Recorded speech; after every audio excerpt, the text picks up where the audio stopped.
Bonjour à tous, j'espère que vous allez bien. Donc aujourd'hui, nouvelle vidéo d'analyse technique avec le suivi mensuel de ces 20 sociétés plutôt en données hebdomadaires en essayant de trouver des zones techniques clés à surveiller de près. Donc n'hésitez pas à vous abonner à la chaîne, à partager la vidéo, à me lâcher un maximum de likes, ça me ferait très plaisir. Si vous avez des questions, des remarques ou si vous voulez un avis sur une société en particulier, mettez-moi tout ça en commentaire. Je serai ravi d'échanger avec vous. Je vous rappelle mon Twitter où je fais le suivi de mes analyses techniques, de mes trades court terme, etc. Le lien est dans la description. Pour suivre mon PEA court terme et long terme à dividendes sur Morning, le lien est aussi dans la description. Allez, on passe au sommaire.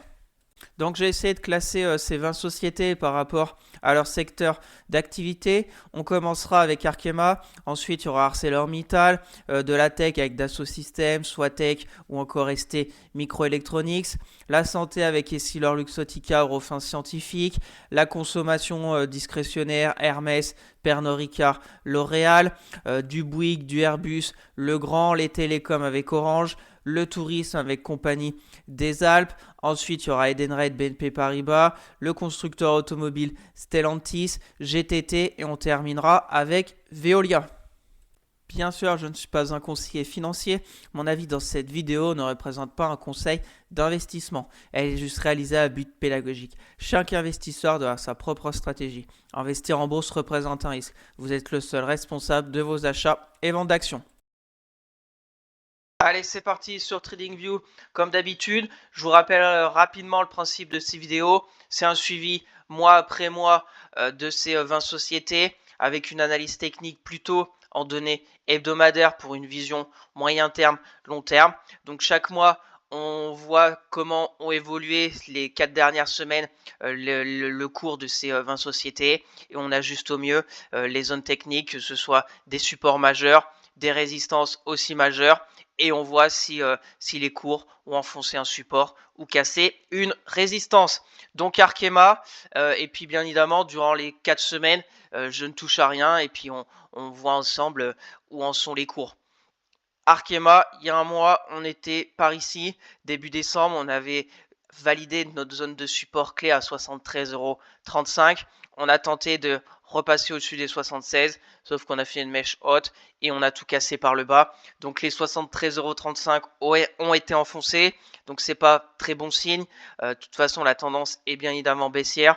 On voit que les moyennes mobiles sont au-dessus des cours, la 10, la 20, la 50, la 200, que le support oblique haussier plutôt de long terme a été aussi cassé. Donc maintenant, j'ai une autre zone un peu plus basse vers les 64 €. Elle est assez lointaine quand même, ça ferait encore une baisse de plus de 10%. Donc on peut peut-être déjà se dire ici notre petite zone intermédiaire de court terme sur Arkema, voir ce que ça donne. J'ai envie d'enlever ça. Hop, on va mettre plutôt comme ça.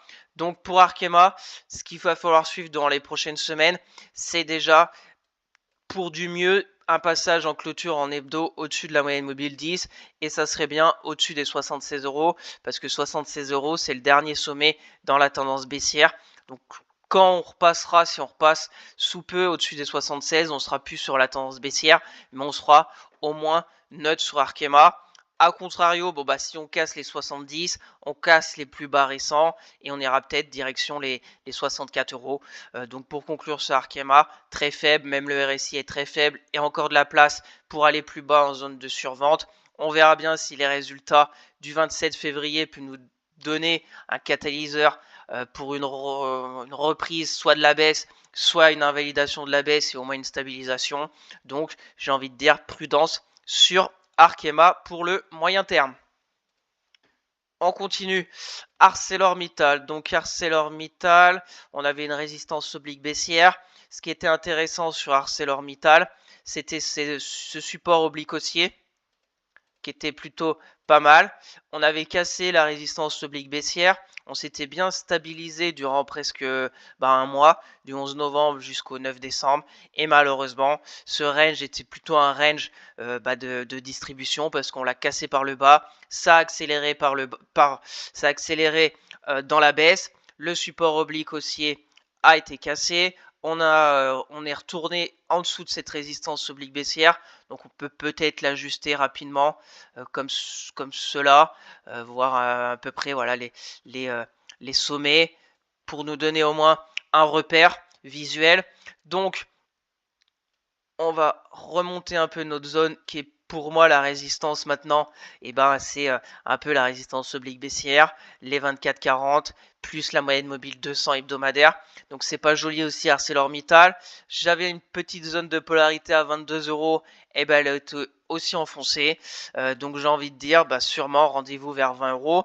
Après à 20 €, on arrivera quand même sur des zones, je pense, intéressantes si on a une figure dans cette zone des 20 €, un peu comme on avait eu au mois d'août.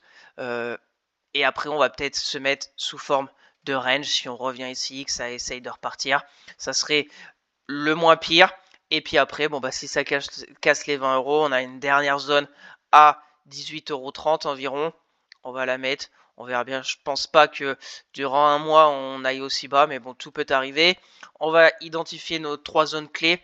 C'est support 20 €, résistance 24 €, 40, 45, et si ça lâche, dernière zone 18-28. Et puis après, de toute façon, ArcelorMittal, c'est très cyclique. On voit très bien, c'est des grandes vagues. 2016, 2018, 2018, 2020, 2020, 2022. Et là, on se stabilise, mais j'ai plus l'impression que ça essaye d'aller vers le bas que retourner vers le haut. C'est un peu neutre, mais on n'arrive plus à rebondir au-dessus des 24,43. Donc déjà, c'est assez faiblard. Donc prudence aussi sur ArcelorMittal, à voir ce qui se passe si on arrive vers les 20 €. Toutes les moyennes mobiles sont au-dessus des cours. Donc prudence. On continue. Dassault Systèmes. Donc Dassault Systèmes, il y a eu du mieux. Il y avait cette résistance oblique baissière. J'avais pris un petit trade court terme. Je suis sorti avec une toute petite plus-value, mais je suis sorti avec un petit gain, donc c'est toujours bon à prendre. Ça avait rechuté quand on était revenu sous la résistance des 35,30 €. Et là, on s'est stabilisé à 32, à faire 33 € et ça a l'air de vouloir repartir. Donc c'est plutôt pas mal. La zone identifiée vers les 33 a plutôt pour le moment répondu présente. Donc on va voir si cette zone de support tient les prochaines semaines. Et puis bien évidemment la résistance 35-31. Donc les deux bornes à surveiller durant les 4 prochaines semaines. Support 33 €. Si ça lâche, le prochain sera à 31,42, les plus bas de 2024 sur Dassault Systèmes. On reviendrait sur des zones aussi de 2019-2020 avant le crash du Covid. Plus j'ai une sorte de support oblique très long terme haussière. Donc on verra. Voilà les 3 zones à surveiller. Pareil, les résultats vont arriver pour presque toutes les sociétés ces 2 premiers mois. Donc on va suivre ça de près pour voir si ça nous donne une direction sur les indices et sur les actions que je vous présente. On continue. Swatech. Donc Swatech, pas mal. On est de retour un peu sous la zone de polarité qui était ici en avril 2024. La résistance oblique baissière a été franchie début décembre. Et là, on se stabilise pile sous la zone de résistance. Donc c'est plutôt pas mal. On est passé au-dessus de la moyenne mobile 10. On est limite avec la moyenne mobile 20. Donc s'il y a du mieux, il y a du mieux. Maintenant, faut vraiment essayer d'enfoncer cette résistance et d'essayer d'aller chercher la prochaine zone des 102 € polarité. Donc là, il y aurait peut-être quelque chose à tenter pour le moyen terme, c'est essayer de prendre position par ici. Un stop, peut-être suivre la moyenne mobile 10 hebdo et tenter d'aller retrouver là-haut. Ça nous fait un risque récompense d'environ 1,5. Et puis après, il y aura plein d'obstacles et la moyenne mobile 50. Ça, on est dessous depuis janvier 2024. Donc ça fait un moment qu'on est dessous cette moyenne mobile 50. Donc on verra bien si on arrive à vraiment franchir les 90 €, tenter d'aller chercher cette moyenne mobile 50 et vers les 102 €. Sinon, à contrario aussi, la résistance fait office de résistance, bon ben on pourra retourner peut-être à la case départ des 63 €. Et surtout, va falloir pas l'enfoncer parce qu'après c'est 40 € et 40 € c'est les plus bas du Covid, voire les plus bas de 2018. Donc prudence sur Swatech parce que même s'il y a du mieux, on voit que il y a quelques mois, 2023, c'est pas il y a 10 ans, on était sur des prix aux alentours des 180 € et ça s'est vraiment dégradé ces derniers mois. Donc prudence qu'on refasse pas une sorte de pullback comme ici pour vraiment replonger, aller chercher 50 €. Donc prudence quand même sur Swatech, même s'il y a un peu du mieux et on voit que le RSI tente de passer au-dessus de sa zone de neutralité au niveau des 50. On continue, ST Microelectronics. Donc ST Microelectronics, c'est toujours baissier, c'est pas joli. On avait eu une énorme baisse sur 2-3 semaines. On n'a même pas eu de vrais rebonds techniques. On a fait un tout petit rebond pour replonger. Et on voit qu'on suit en fait la moyenne mobile 10 hebdo. On n'arrive pas vraiment à repasser au-dessus vraiment franco. Peut-être cette semaine, on verra bien comment que ça clôture vendredi. On voit si on se met en ligne de clôture, peut-être, mais de toute façon, on va arriver sur une zone technique très importante sur ST Micro, les 25,12 € environ, notre zone de résistance. La polarité, c'était le support en septembre jusqu'en octobre. Après, ça avait lâché. Donc sur ST Micro, c'est un peu ces deux zones. Après, on aura peut-être ici ou un peu plus haut. C'est assez serré sur ST Micro. Voilà. Plus ici parce qu'on est voilà sur la tendance baissière qui est toujours en fait d'actualité. On voit les sommets et là pour invalider il faudrait faire ça et essayer d'aller chercher en dessous vers les 28,50 €. Rien n'est fait. On voit même qu'en ce moment on est une mèche haute à 25,12 €. Donc on va voir si ça casse ou pas. Ce qui est sûr, c'est le support maintenant qu'il faut préserver, c'est les 23,18 €. Parce que sinon, on pourrait aller bien plus bas vers les 21 € et ça nous ferait encore une baisse peut-être de 10%. Donc prudence sur ST Micro. Pour tenter quelque chose, il y a soit sur force, on passe la résistance et on essaye de voir, mais pour le moment, c'est pas trop le chemin que ça a l'air de prendre. Et aller chercher peut-être un risque récompense de 2,5. Ou sinon, on essaye de voir si ça retourne là. On voit s'il y a petite figure de au moins retournement et se mettre sous forme de range sur ST Micro. Essayer de retenter retour sur la résistance, mais pour le moment, rien n'est fait sur ST Micro. On verra le mois prochain où elle en sera. On continue Essilor Luxottica. Essilor Luxottica, elle est toujours très forte. On voit que elle n'a rien fait durant presque 2 mois, mais elle ne baisse pas. Elle reste pas loin de ses records absolus. On va voir s'il y a de la faiblesse. Pour moi, c'est le support oblique haussier par ici, vers peut-être 220. On verra dans les prochaines semaines. La moyenne mobile aussi 50, qui est plutôt intéressante en hebdomadaire. On avait fait un petit point, une petite touche la semaine du 15 juillet. La semaine du 23 septembre, on s'y était rapproché. Donc on va voir si il y a des prises de bénéfices sur Essilor Luxottica. Donc un retour peut-être vers les 220. Soit peut-être une baisse de 4-5%. Intéressant à regarder pour poursuivre en fait la tendance haussière sur Essilor. Donc affaire à suivre. Là on a 231. Pour du court terme, il y a toujours des choses à faire, mais pour du moyen terme, pas grand chose je pense à faire dans l'immédiat au niveau d'Essilor Luxottica. On continue avec Hermès. Alors, Hermès, pardon, sur Eurofins Scientifique avant. Donc Eurofins Scientifique, on a essayé d'attaquer la résistance des 50 €, zone de polarité qui avait joué son rôle de support la semaine du 2 septembre. On voit que c'est la zone un peu pivot, les 50 € sur Eurofins. Et là, on voit cette semaine, grande mèche haute. Donc prudence. On avait, il y a 2 semaines, franchi la moyenne mobile 10, donc c'était plutôt pas mal. Maintenant, on voit toutes ces mèches hautes depuis 3 semaines vers les 50 euros. Donc à voir si on retourne vers les 46 euros sur Eurofins Scientifique, qui est pour moi aussi un support assez majeur, parce que on voit 16 octobre vers les 46, le début juillet 46, il y a peu le 11 novembre 46, et puis c'est des prix de 2020.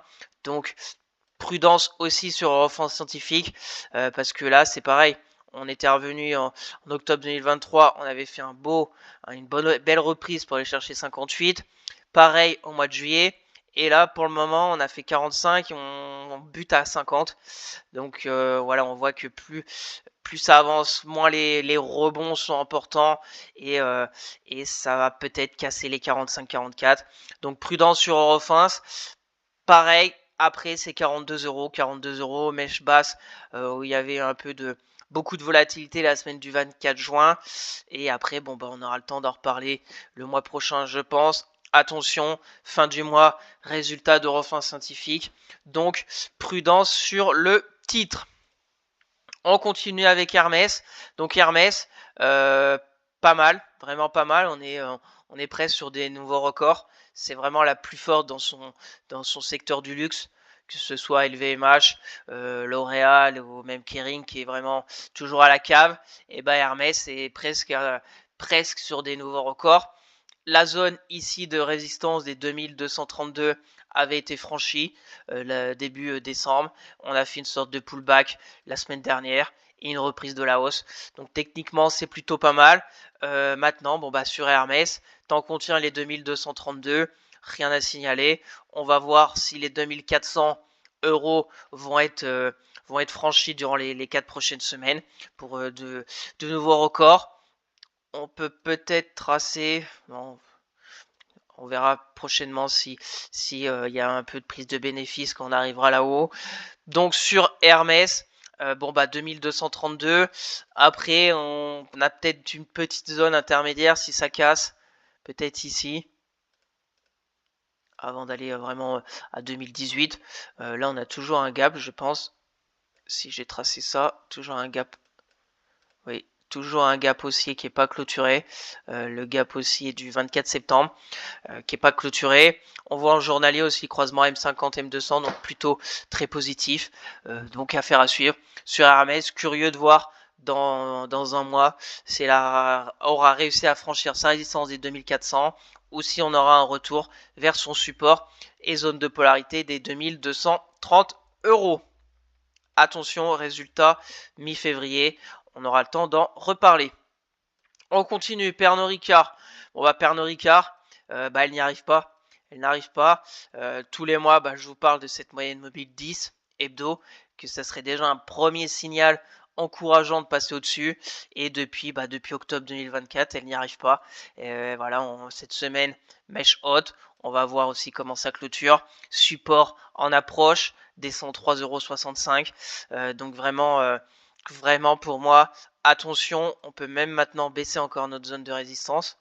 Parce que on voit dans la baisse, et on a fait une accélération baissière, sorte de pullback. Et puis là, tant qu'on n'aura pas repassé les 115 euros et au moins une clôture au-dessus de la moyenne mobile 10, pas grand chose à espérer sur Pernod Ricard. 103,65. Si ça lâche, on a d'autres zones un peu intermédiaires. On aura ici. On va mettre ici vers 95. On verra bien comment les cours vont vers où ils vont se diriger. Mais voilà les 3 zones, je pense, à surveiller pour les 4 prochaines semaines. La résistance vers les 114 euros, le support à conserver vers les 103,60 euros. Et puis, si ça lâche, vers 96 euros. Résultat mi-février aussi. Donc, affaire à suivre. On continue, L'Oréal. Donc, L'Oréal, rapidement, pour vous dire que mon trade court terme, je me suis fait stopper. J'avais mis un stop à 330. Je me suis fait stopper. J'ai pris ma perte et on voit que ça continue encore à baisser.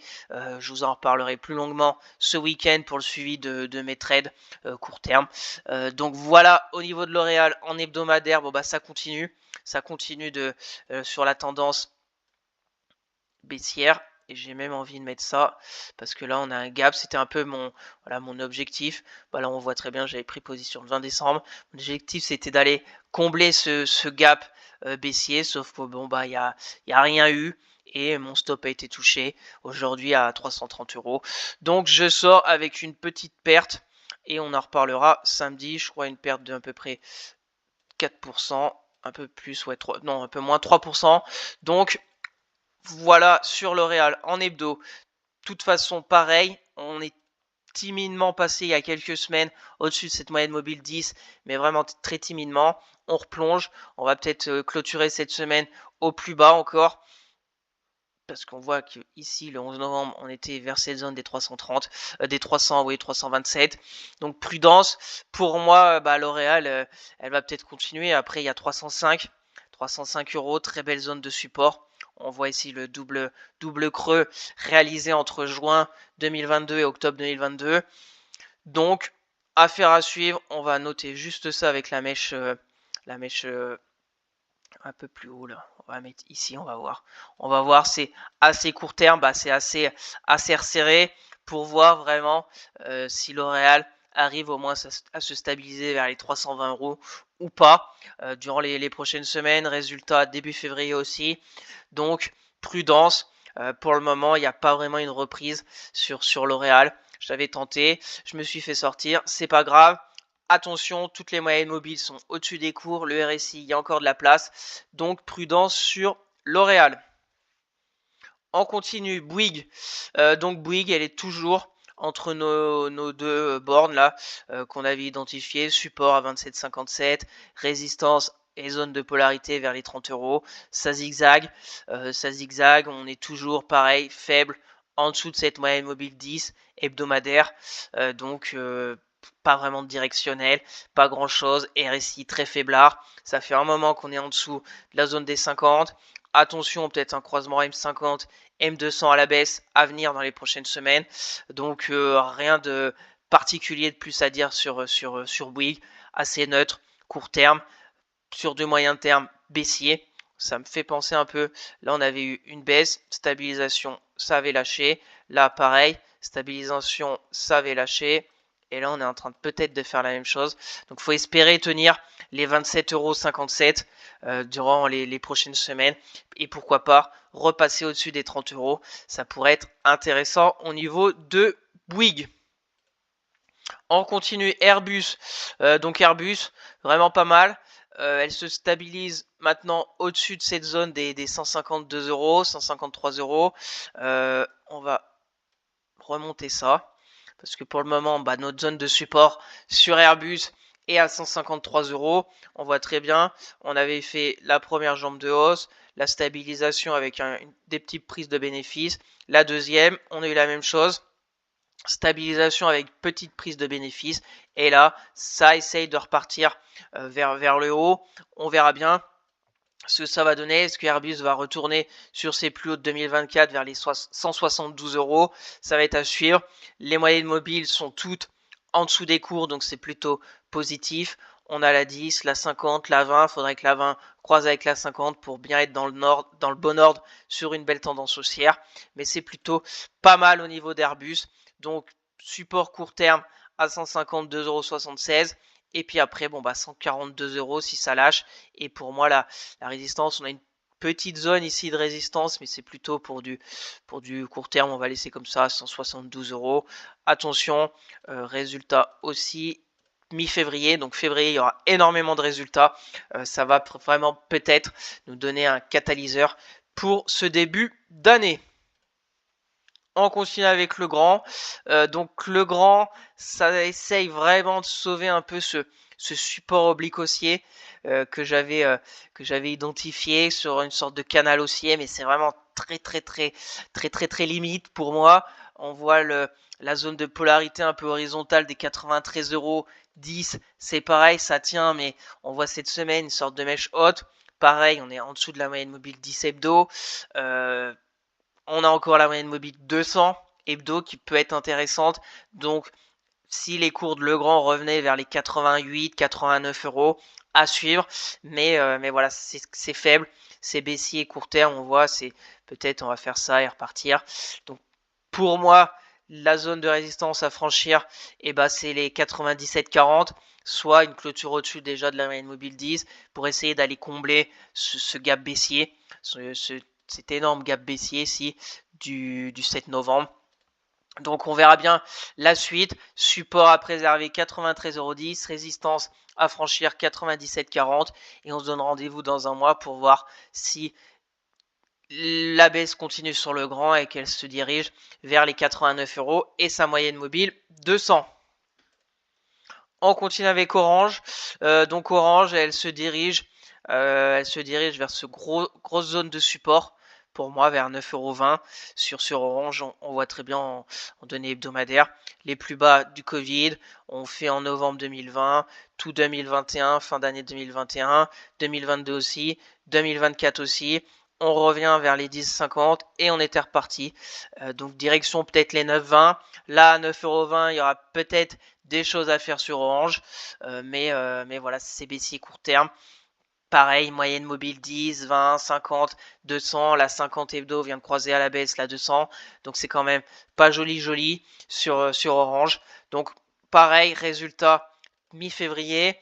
On va voir ce que ça donne et on se redonne déjà rendez-vous dans un mois pour voir où on sera Orange. Donc sur ces niveaux à 9,50 €, bien évidemment toujours des choses à faire court terme, mais sur du moyen terme, j'attendrai vraiment un retour à 9,20 parce qu'à 9,20, si on a une petite figure sur en données journalier de retournement, ça sera assez simple. On mettrait un stop assez court par rapport à la figure et puis là on aurait un risque récompense assez intéressant avec un petit stop de 3 peut-être 4%, j'en sais rien, mais on pourrait après au moins si elle retournait encore chercher un retour vers 10 €, on aurait un bon ratio perte au niveau de Orange.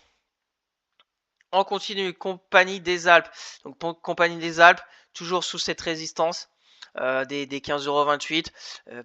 La semaine dernière, on avait tenté, on va peut-être ajuster vraiment assez net. Donc on va voir. On a maintenant peut-être une oblique sur. On peut mettre une sorte d'oblique. On voit la tendance, on la voit bien. Les plus bas vers les 12,20 €.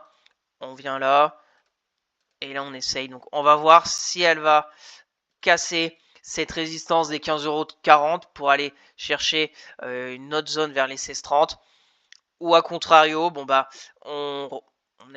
mettre ici maintenant. Le dernier creux dans la hausse. Donc, on va voir peut-être une stabilisation. Comme ça. Et puis après on casse soit par le haut, soit par le bas. Donc ça va être l'enjeu des prochaines semaines sur Compagnie des Alpes. Si elle a la force de casser sa résistance des 15,40 €. A contrario, si on retourne un peu vers ce support oblique haussier. Et si ça casse, préserver les 14,50 € sur Compagnie des Alpes. Après, si vous la connaissez pas trop, c'est très neutre. C'est pour moi une action qui peut être intéressante vers les 12,20. On voit le nombre de fois qu'elle a été vers 12,20 pour rebondir. On voit toutes les moyennes mobiles sont entremêlées. Là, on est à 15,28. Pas très intéressant, sauf des fois, quand on voit là en juillet 2022, on avait cassé les 15,28, on est monté jusqu'à 18,50. Donc c'était plutôt pas mal. Mais depuis 2022, c'est très neutre. Hein. Là, on avait fait une tentative, on s'est vite fait rattraper. Donc on va voir si elle arrive à faire ça ou pas dans les prochaines semaines. On continue Edenred. Donc Edenred, elle s'est stabilisée sur la zone qu'on avait identifiée des 28,61 € il y a quelques semaines. Et là, elle se stabilise. On va rapidement regarder en journalier parce que pour être assez plus précis sur Edenred, on voit, voilà, c'est les bandes de Bollinger qui se resserrent. C'est vraiment un range sur Edenred. J'ai envie de regarder ça. Un gap baissier du 24 octobre. On se stabilise. Donc on va voir si on arrive à repasser par le haut ou pas. Donc en données hebdomadaires. Pardon, je vais juste mettre ça pour avoir le gap. Voilà. Donc on peut se dire, si ça... Hop. Dans les petites zones ici. Je vous ai mis ça parce que on voit la baisse, on voit la stabilisation, on a cassé par le haut et là on est en train de faire la même chose. Alors est-ce qu'on va casser, on va dire la zone des 32 € pour aller combler ce gap? Ça pourrait être intéressant pour au moins du court terme aller chercher ce gap. Là, c'est plutôt une analyse en fait court terme. Peut-être que je vous en reparlerai ce week-end s'il y a des choses à faire parce que je viens de la voir là en court terme. C'est plutôt pas mal ce resserrement des bandes de Bollinger. On voit notre résistance très claire à 31,85 avec des aujourd'hui mercredi une mèche haute. On voit le support zone de polarité à 30,31 €. Très bien aussi défini. Donc je vais la mettre de côté pour voir, pour la suivre cette fin de semaine et peut-être vous en reparler ce week-end. On continue, BNP Paribas. Donc BNP Paribas, elle résiste un peu sur ce long support oblique haussier qui a commencé en avril 2020. On voit que pour le moment ça tient péniblement, mais ça tient. Ça tient aussi la moyenne mobile 200 hebdo. Pareil, péniblement, mais on voit que la mèche basse du 25 novembre nous la sauve, si on se met en ligne de clôture. Maintenant, on voit beaucoup d'hésitation. Cette semaine, cette bougie hebdo, grande mèche haute, tout petit corps, on ne sait pas trop. Donc, prudence, même si j'ai envie de remonter un peu ça. Vraiment, la moyenne mobile 200 pour le moment, elle est plutôt pas mal sur BNP. Bon, bah après, là, ça doit être un gap baissier sur BNP Paribas. Voilà, gap baissier. Donc vers 60, voilà, 64, 65, grosse zone de résistance. Donc pour moi, on est un peu vraiment neutre depuis. Là, on avait vraiment tenté, mais pareil, on s'est fait rattraper. On est revenu là. Et là, on est plutôt vers le bas. Donc à voir si on retourne vers les 66. Juste regarder. Ouais, ça fait même pas. Ça fait quand même assez faible risque-récompense maintenant pour BNP Paribas avec un stop en dessous de cette moyenne mobile 200 pour aller chercher le comblement de ce gap. Ça nous fait un risque-récompense d'un peu plus de 1.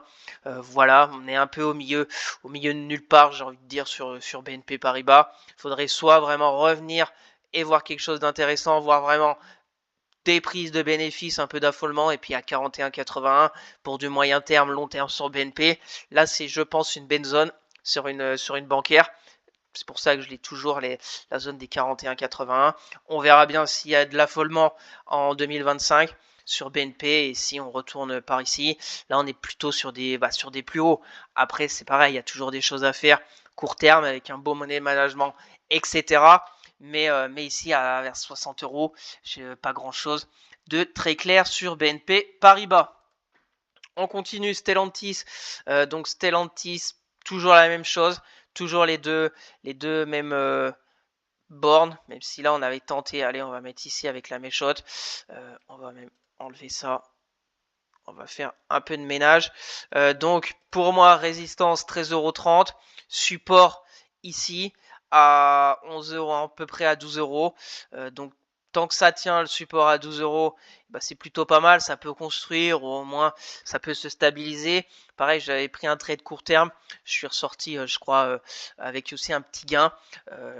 Forte baisse. J'avais joué le passage de cette résistance oblique baissière et je crois que j'étais sorti par ici vers les 13 € sur Stellantis. Donc là c'est pareil, ça se cherche. Ce qui est positif, bon bah c'est que la baisse est un peu stoppée. Maintenant, bon bah le RSI est très très très faiblard. La moyenne mobile 10, on a fait une semaine au-dessus et on est repassé en dessous. Il n'y a même pas encore de croisement M10, M20 et la moyenne mobile 50 arrive à pleine vitesse, peut-être croisée avec la 200. Donc prudence. J'ai une autre zone un peu plus basse vers les 11 €. On verra bien. Pour le moment, tant que le support des 11,80 € n'est pas cassé, et ben il y a peut-être des choses à faire quand on revient sur cette zone de tenter une retour vers les 13 €. Mais là, c'est pareil, c'est assez volatile, c'est assez je vais pas dire dangereux, mais c'est assez compliqué le secteur automobile en ce moment, donc un beau money management et prudence sur Stellantis. On continue, GTT. Donc GTT, pas mal ces dernières semaines. Toujours la même résistance, 141 €. J'ai aussi une oblique qui joue un peu rôle de polarité. Quand on était en dessous, eh ben, c'était la résistance. On est passé au-dessus et maintenant c'est un peu le support. Donc on va voir ce que va nous faire GTT. Pour moi, la zone intéressante, c'est vers les 120 €. Toujours, en fait, on peut toujours être peut-être neutre, on va peut-être faire ça, retourner à 120, etc. Je n'en sais rien. Ce qui est sûr, c'est que la résistance est à 141,50 €. Le support, on va mettre un petit support intermédiaire parce qu'avec cette belle bougie hebdo de la semaine dernière, on voit en plus ici une zone de prix pas mal travaillée dans le passé vers les 130 €. 130 €. Donc on va se mettre cette zone un peu intermédiaire. Ça veut dire que cette zone des 130, c'est un peu le milieu du range. Si on a un peu de prise de bénéfice, tant qu'on reste à 130, il y a peut-être des choses à faire pour tenter un retour à 141 avec un range, on va dire, au premier étage. Et là, il y aurait peut-être des choses avec un risque récompense de 2,77. Si ça lâche, on essayera de voir ce qui se passe à 120. Et là, il y aura bien évidemment des choses aussi peut-être à faire sur GTT, même sur du moyen terme, long terme.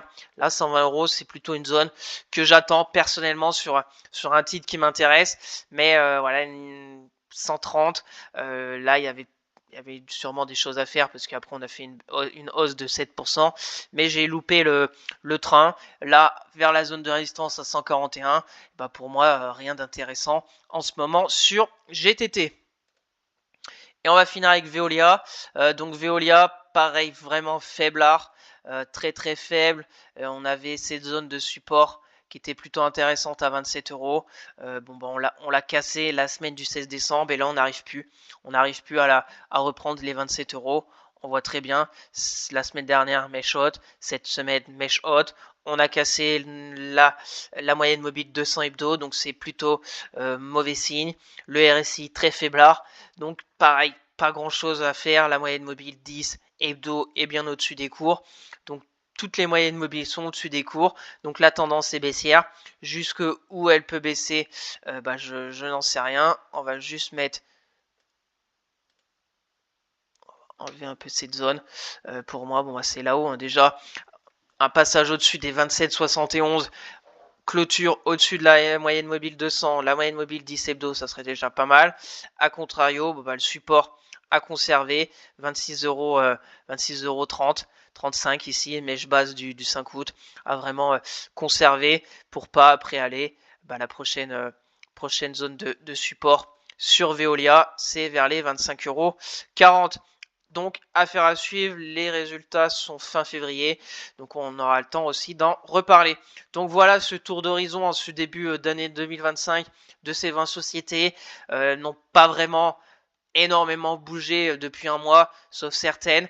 On a remis un peu à jour les zones techniques clés, que ce soit les supports, les résistances. On va voir ce qui se passe durant les 4 prochaines semaines et on refera un point début février de ces 20 sociétés.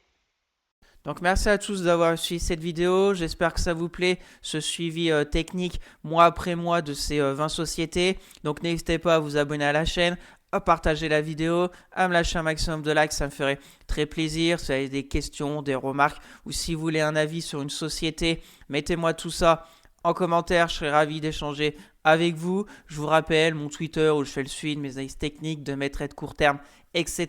Le lien est dans la description. Pour suivre mon PE à court terme et long terme à dividendes sur Morning, le lien est aussi dans la description. Sur ce, je vous souhaite une excellente fin de semaine et on se retrouvera ce week-end pour une nouvelle vidéo d'analyse technique. Allez, bye!